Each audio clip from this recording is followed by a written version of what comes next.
So this session is about what are the applications we will make to the arbitral tribunal.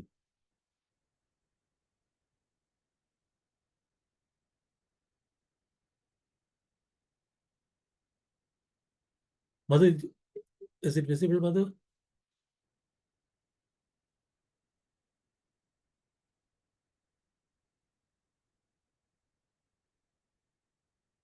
Hope the PPT is visible.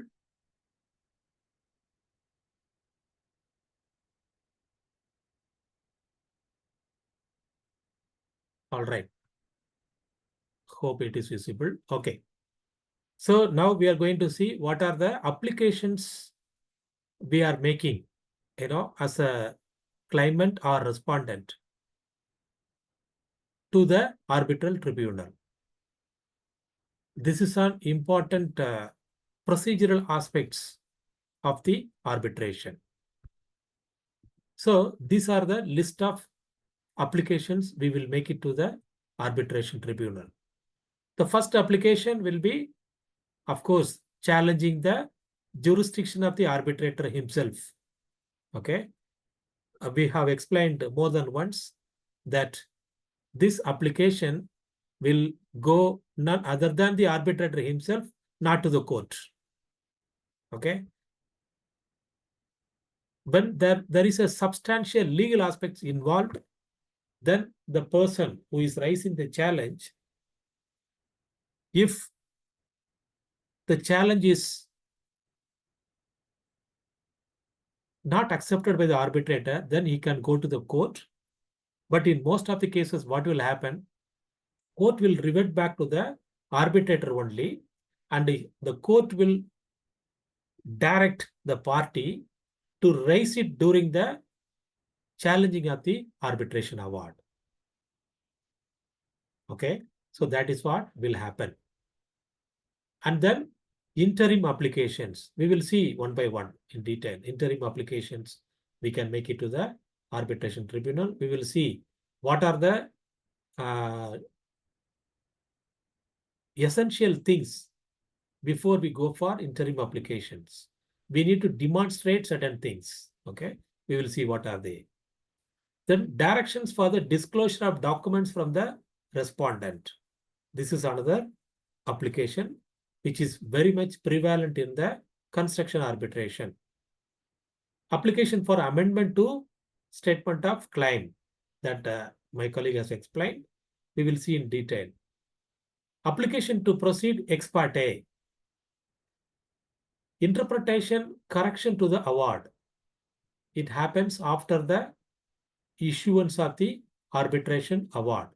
Okay, so these are the list of applications we will make it to the arbitration tribunal. We'll see one by one. So we have seen application challenging the jurisdiction of arbitration tribunal. Here, the arbitrator is the deciding authority. He may either accept the challenge and proceed with the arbitration proceeding, or he may concede, saying that, yes, I don't have the arbitration jurisdiction, therefore, I recuse myself. In that place, what happened? There will be replacement arbitrator will be appointed by the respective arbitration institution. If the appointment is made by the arbitration institution, the institution will do the replacement immediately. Or if it is by the court, then court will appoint the replacement arbitrator, and the new arbitrator, he will continue from where it stopped with the previous arbitrator. Okay, so the jurisdiction we have already seen, he will derive from the arbitration clause or arbitration agreement, which will stipulate the bandwidth or the type of disputes he can deal with for the particular contract. So challenge, we have already mentioned, if the circumstances exist that give rise to the justifiable grounds as to his independence or impartiality, it's all about the conflict of interest. Before accepting the appointment, the arbitrator, he must declare his there is no conflict of interest. Conflict check he has to do. Suppose if there is any conflict which is arising after the appointment of arbitrator also, he must do the declaration immediately to that. The parties, they must be aware of it. If they agree, then they can proceed with the arbitration proceedings. However, if the conflict, if it falls on the non-waivable red category of the international IBA guidelines, then he must recuse from the arbitrator appointment. Okay. So the challenge on the jurisdictional aspect, it must be made within 15 days of the petitioner becoming aware of the constitution of the arbitral tribunal or of the circumstances furnishing grounds for the challenge. Okay. So you cannot sleep over that.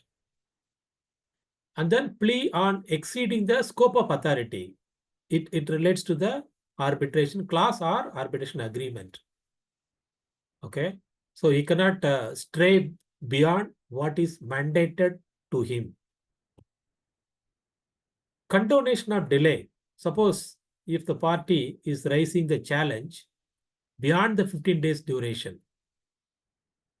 So only the arbitrator, he may decide whether to condone, whether to accept that delay or not, based on the valid grounds. Okay.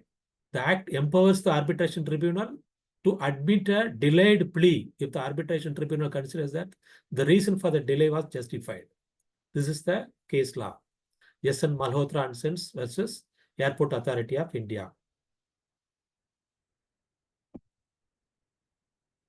Jurisdiction of the arbitral tribunal that we have seen, they can only rule on its own jurisdiction. Arbitral tribunal rejects an objection, then they will continue with the arbitral proceedings and make the award.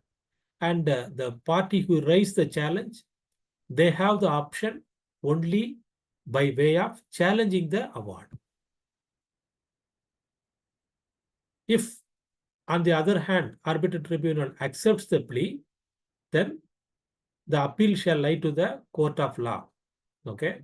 So it is in Indian context, under the Indian law. So the court can appoint the replacement arbitrator because he will resign and recuse himself. But it is a significant departure from the ancestral model law. What it says contemplates recourse to a court from the decision of the arbitral tribunal rejecting a challenge to its jurisdiction. Okay, that is what the ancestral model law says. And then interim application. We have seen arbitrator can issue interim orders. So what are the grounds? Court also, they can issue interim awards. Okay, before the starting of the arbitration process, if there is an urgent requirement, for example, in the construction contracts, you must have encountered the frequent issue of encashment of the bonds. So if the contractor feels that it is unjustified, the grounds are unjustified, then they can immediately approach the court because they cannot wait for the appointment of arbitrator. They can immediately approach the court with an undertaking saying that there is an arbitration clause in the contract and honorable court, you kindly give us interim order by way of stopping the encashment of the bonds and guarantees, and we assure that we will commence the arbitration proceeding within 90 days. So that undertaking should be given, and based on that, the court will give the interim order even before the arbitration is started. Okay, but when the arbitration is started, the arbitrator, he has the discretion to review that previous order. Okay. Whatever the interim orders issued, that will culminate with the final arbitration award. That will be subsumed within the final arbitration award. So the arbitrator, he has the discretion even overturn that. Okay, we must be keeping this in mind. So what are the interim measures the arbitrator can make to maintain or restore the status quo? Okay, suppose if there is some work is going on and there is some payment issue, prolonged payment delays. So arbitration is going on. The claimant, he can make an application for interim order stating that the employer, he shouldn't use the work completed by him. So that is the meaning of it. So the work status, that should be maintained as it is. It should not be put into use by the respondent employer. Okay. And then to prevent harm, in the sense, the employer, he must be owing several millions of dirhams to the contractor. But what he is doing, as soon as the arbitration is started, he may start disposing his properties. So that will do harm to him, isn't it? So now he is approaching the arbitration tribunal, stating that the respondent is in the process of disposing his assets that will do harm to him, even after getting the award. Therefore, you stop this. And then to preserve the assets, okay, there may be assets which is likely to be sold by the respondent. So we can apply for the arbitrator to preserve these assets, to preserve certain evidence, to provide security for costs. So this is where freezing of the accounts. Okay. It happens in the bank loan cases. I've told you. I will show you an interim order also, which I have made in my case. Okay, that is for a commercial case.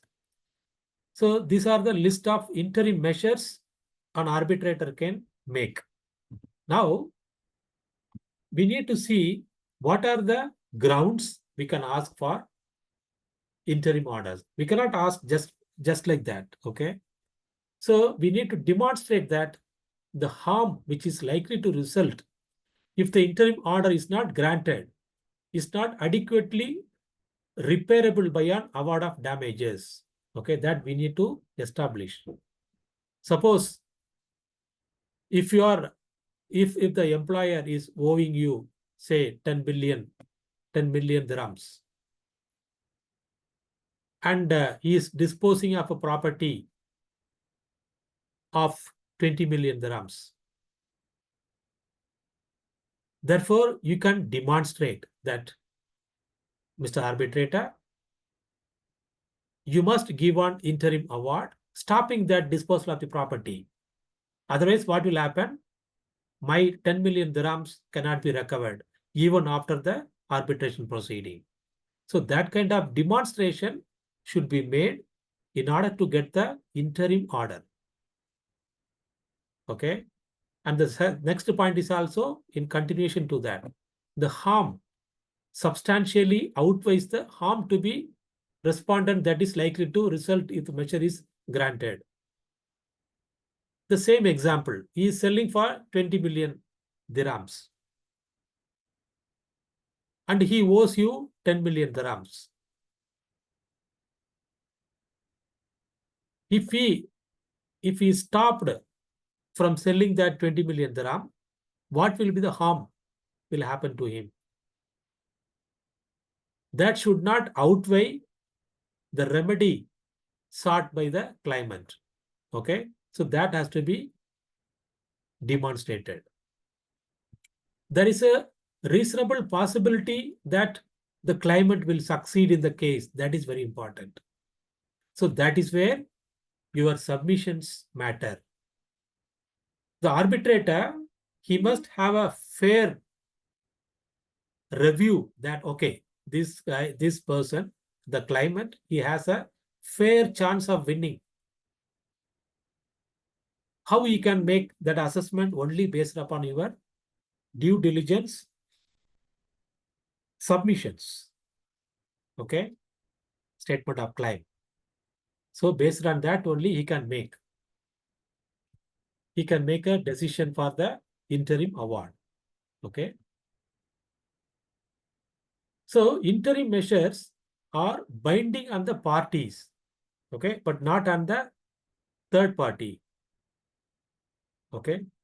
So they are binding on the party. It is as good as the arbitration award, and they can enforce it also. Okay. Emergency arbitrators. So that is also part of the interim measure. If the interim measure is very, very urgent in nature and substantial in nature, then emergency arbitrator can be appointed even before the invocation of the arbitration.